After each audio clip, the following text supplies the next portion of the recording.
Where are you from? College Park. Okay. And what was it like growing up in College Park? If I had to say anything, probably noisy. Yeah. And what do you mean by that? There was always stuff going on. Like, if you needed to get into something, then the options were always there. Whether it be good or bad. There's always different events going on, people to meet, everybody be outside. Yeah. Okay. Were you like outside as a kid, or were you kind of?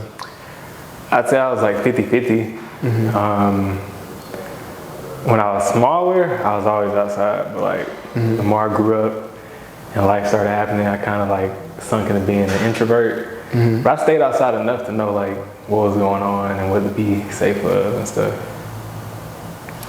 Were you interested in music when you were a young child, like elementary, middle school? It didn't start, well, no, that's a lie. When I was growing up, I wanted to be Usher when I was little. Yeah, I heard you sing, bro. Yeah.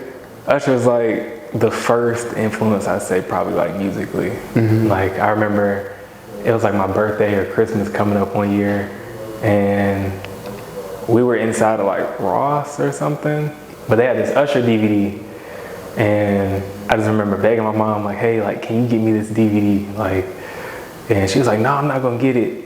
And then here comes my birthday or Christmas or whatever it was. I opened the gift, it's the Usher DVD, because she had put it on layaway.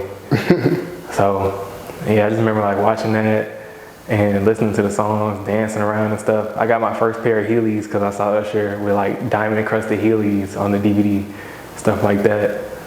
After that, it kind of slowed down a bit, only because I think I became more enticed into video games and stuff by that point, and it kind of died down. But yeah, music's always been kind of like deep rooted in my blood, I'd say, because my family's Jamaican. My uncle is a reggae artist, so. Okay. May I ask, who's your uncle? His name's Monty Montgomery. Ah, okay. Yeah, he's been to like Billboard and stuff like that, so it's pretty cool. And I tried to like incorporate my roots into some of my songs, but I don't know, like I wasn't born and raised there, but most of my family was, so I just like to sprinkle it in. Okay. And so you do come from a musical family.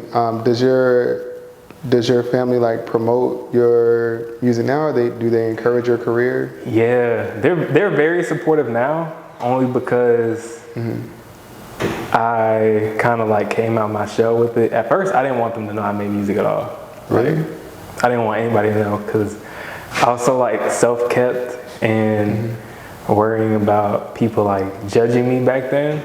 So I was like, okay, yeah, I can't tell them I'm like rapping about this stuff and like, you know. But then like my cousin heard, and then she would be like, go ahead and like rap to him, whatever, blah, blah, blah. And they'd be like, what is she talking about? And I'm just like, I don't know what she talking about. Like, but eventually I just had to break out of it. But yeah, they're real supportive. They're very supportive. Like they're definitely a core backbone for me. Okay. At what point did you decide that you wanted to like take music seriously? Probably 2017. Yeah. Because I dropped out of college and I was like, I got to do something. Like, it was a lot going on at home that I was like really dealing with from like 2015 to 2017 that caused me to drop out of college. And I used to look at it before these past 2 years as like, oh, okay, maybe I didn't like make the right decision. But I'm glad I did though, because all the support I have now and all the fans that I've gained, all the opportunities I've had, all the people I've met, so I wouldn't trade it. Do you feel like if you stayed in school, like you wouldn't have been able to access those opportunities? Cause you know some people be like, I couldn't have done both. Like there's no way I would have. Yeah. You know what I'm saying? I think if I stayed, I would have had the opportunity for those things. They just wouldn't have came at the times that they did. Because even when I was in college, I was like performing at like the little events and everything. I pop up at like kickbacks and everything. There was even like a collective we were in called I think it was just called The Collective, yeah. Because I went to West Georgia.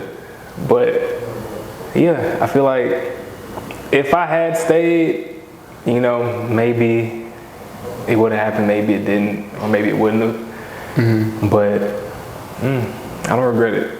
I used to, but not anymore. Has your music career caused any sort of like issues in your personal life? I would say no. Only because, yeah, like it's very rare that something will happen and I'm like, oh shit, like if I wasn't doing this, then, you know, this person would be cool. Right. I would only say there's been one situation, but that was like with an ex. So, I mean, it is what it is. And so the ex didn't approve of your career? She did. I just think that it was too fast of a pace for her. Yeah. Oh, okay. Would you say that you live a fast-paced lifestyle? These days, yeah. I feel like between like working and like doing music for like the rest of the day, doing different performances. Yeah. Yeah, life moves pretty fast. I feel like this year especially has gone by so fast for me. Like from all the shows I've had to do and getting the album together and everything. It feels like I just turned 25 yesterday, but I turned 25 in like April, so yeah. What's your process like when you're getting ready to make an album? There's never really like a concrete process. I just make songs as they go, and then once I realize like there's a general idea that these songs seems to be revolving around, then I'm like, all right, these need to be together in some like type of body of work. So. And so do you make concepts for them, or are they just like a compilation of songs that you like that sound good together? So if we're looking at my last project that I dropped last year, those were made to be pretty cohesive because the whole theme was like, it was Halloween themed, right? So I'm like, all right, I want to drop this on Halloween. Halloween's my favorite holiday. How do I want to make this sound like it's supposed to be played this month? So I feel like the biggest theme in music right now is like everybody's like, oh, I'm fighting demons, blah, blah, blah. So I was like, all right, well, let me actually like fight some demons real quick, you know? Put them in. So it was a very experimental album because a lot of like tough stuff was going on during that time. But yeah, it ended up just blending together. Like if you listen top down, everything kind of just flows. So, and I'm big on that too, like songs being in a certain order to where it's like, okay, yeah, this sounds like it should come on next. Because I never wanted to sound just like a random playlist somebody made, like, oh yeah, here's all like the hype stuff, and then like, here's this one slow song, and here's like a K-pop song, and then like all this other stuff, so yeah. Do you feel like artists today have to appeal to like multiple audiences? So for example, you know how you just gave that example of a K-pop and an R&B, then that happens a lot now. Do you feel like you have to be able to do that now? I feel like... Or is it trendy, you know? I feel like it's trendy. I've never really had the urge to be like, okay, yeah, let me make like a Chicago drill song because that's what's hot right now. Or like, you know, I don't know. I'm real big on like staying true to form. Like those are the artists that thrive. Everybody else that like switches up kind of like loses fans later down the line. You know, like well, I ain't gonna throw nobody under the bus, but yeah, there's artists that do that, and it works out for some. But I don't know. As far as like longevity, as long as you stay like what's comfortable for you, but also like evolve that comfortability, then I think you just end up better in the long run. What's your musical inspiration?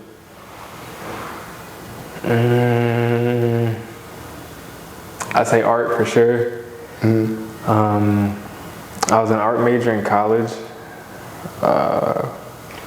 so definitely artists like Basquiat, Keith Haring.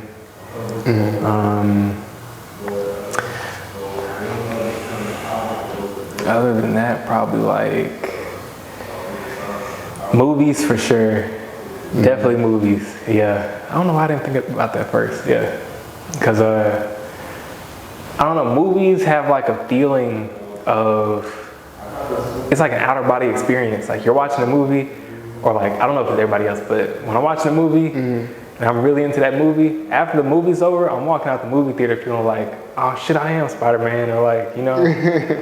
So definitely movies. I feel like it kind of leads into the whole album idea. Like even though you got that list of songs that go in order, each song kind of has to like have a life of its own. Yeah. Because at the end of the day, you're listening to an album. Most people don't listen to albums like all the way through. Like once they hear it the first time or the second time, they just pick songs that they like and revisit them. So I feel like if you look at each song as like its own movie, it can have a life of its own. Yeah. Are you independent or are you signed to a label? Right now I'm independent. Okay. There's only one label I'd say I truly signed to. Well, no, there's two. If like I had the option, I signed to Rock Nation. But if anything, probably Wicked Awesome. Yeah, that'd be my ideal home. Okay. Do you have your own label now? Right now, no. Okay. So, what's your ultimate like aspiration with the music? Like, where do you see yourself? My goal in music has always been like to make people feel like they're not alone. You know. That's what artists like Kid Cudi, Childish Gambino, Kyle, Pharrell, NERD, stuff like that. They always have that effect on people. That's the effect I want to have on people with my music. And so, where do you get some of that like that empathy from? Is that something that's been?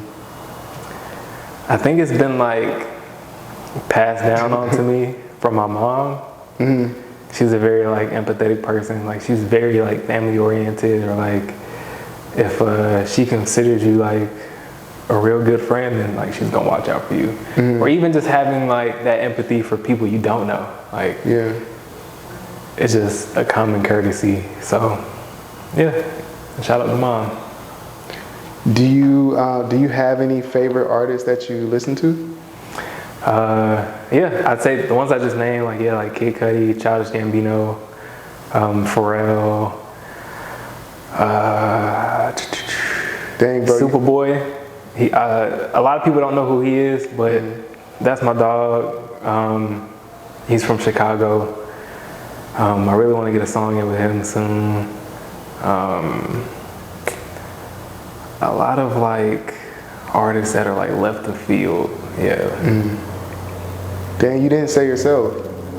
Well, I mean, of course. Like, everybody, you know what everybody says? They say, besides me. Yeah, because it's like, I don't know. I look at the bigger picture, like, obviously everybody's like, oh yeah, like, of course, like, you see inspiration from yourself. Like, you know, because you're the one living your life.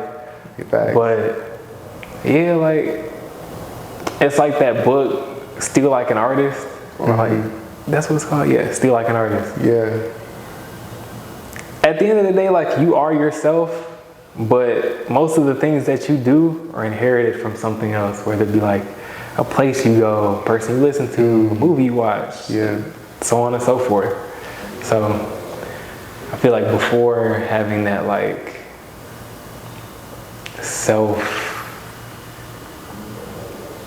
I don't know, like that self-influence, paying homage to like the things that inspired you outside of yourself is more important. Yeah. Yeah. What's been the most memorable moment in your career so far? So being the first remote performer for Encore. So Encore is this company that got started by Kid Cudi. He's one of the co-founders. They reached out to me, and I did my first performance April 1st. Yeah, April 1st. Yeah. And ever since then, I've just been doing shows to them. It's like a live streaming app. I actually have a show coming up for them next Friday. But it's like a metaverse app. People that perform on there like Kyle, Trippie Redd, Cudi, Oliver Tree, that's hard. Top Hill, Fredo. Wait, so I got a question. So is it like you have an avatar and then you're like going into this world, or like what's it? Nah, so like I've never seen one, but I heard of Encore. Yeah, so it's like this AR app. Basically, imagine throwing a concert on Instagram Live, right? Okay. And you got like a green screen around you, but you don't even have to have a green screen. Like, it's one of the best things for artists these days, I feel. And I've been trying to get more artists to get on there, because if you get people watching, like, you can get paid off of that app. Like, so. Dang. Yeah, it's definitely something people should look into. Encore. On all social media, it's like at Clap for Encore or something to that nature. But yeah, the people are real cool. They've definitely become a family to me. I'm supposed to be going to LA to their studio real soon to do a performance for them there. Oh wow. Yeah. So do you like? I'm sorry. No, you're good. You're good. Do you like virtual performances or like in person live? Which one do you like better? It's always going to be in person, because like you can physically see people's reactions, and you feed off of that hype. Yeah. When it comes to like the virtual performances, you got to create your own hype, but it's also cool because you can create like your own runtime, versus like if you're performing somewhere else, you gotta like have that set. So like you might do like 2, 3, 4, 5 songs. Me, if I'm doing like an encore show, I'm running through like the whole catalog if they want it. Like, really? Yeah. Oh, because you're like putting on your own show basically. Yeah, so it's real cool. That's hard. Cause cause by the time the interview will come out, yeah, so my new album will be out. The next performance I'm doing is for my release party. Okay. I'm gonna just be doing the whole album top down, and then if people are loving it, then I'll do like some back catalog stuff. But yeah, it's a real cool app. I definitely recommend it to artists, because.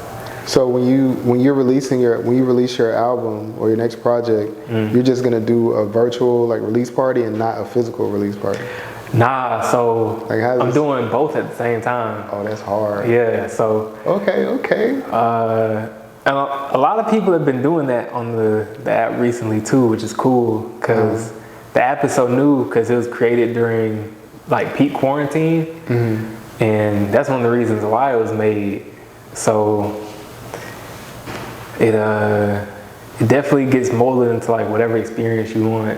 Like there'll be people like playing like ukulele on there and like all types of random stuff. You don't have to get requested to be on the app. You can just sign up at any time. But as far as like throwing a show, yeah, you can pretty much do whatever you want. As long as you own the songs, then you're good to go. Was it hard to assert yourself in the world as an artist? Yes and no. Mainly, I feel like it was originally when I first started, before I started taking it serious, because the subject matter, and I also new to the game. So my mixing was off, and like I was doing everything by myself. Like when I first started making music, I was recording songs off of like an iPad and GarageBand. Then it evolved into, I forgot what that one program was, but I had like this beat up Windows laptop that I started using. Then I got a MacBook, then I started using Logic Pro. I still use Logic Pro to this day. But once I got like the 10,000 hour rule down, I feel like everything started getting better. Yeah. For someone watching this who aspires to do what you do, what advice would you have for them on their road to success? Don't give up. And I feel like that's pretty basic, but yeah, like don't give up. Because at the end of the day, you never know when that big opportunity could come. You know, I remember spending like years being frustrated, like, oh man, like I'm tired, like I'm hungry, like I'm tired of being a starving artist, yada yada. I'm gonna just quit this shit, like, but yeah, like you just gotta be patient. I remember being angry because like people were blowing up at like 18, and I'm like, bro, I'm 18, like what are they doing that I'm not doing, you know? Yeah, just like, cause you can grow pretty like haterish in a way, and they can start to eat at you to the point where you're like, nah, this ain't for me, and you could really lose out on something great. So yeah, I'd say don't give up, believe in yourself, have that patience, just keep working. Whatever that hard drive is that you got full of songs, drop them, because a lot of people get caught up with the idea of like, I'm gonna save these songs for like this moment and all this stuff. You never know when that moment's gonna come. So yeah, just stop holding back, because at the end of the day, you're your biggest obstacle.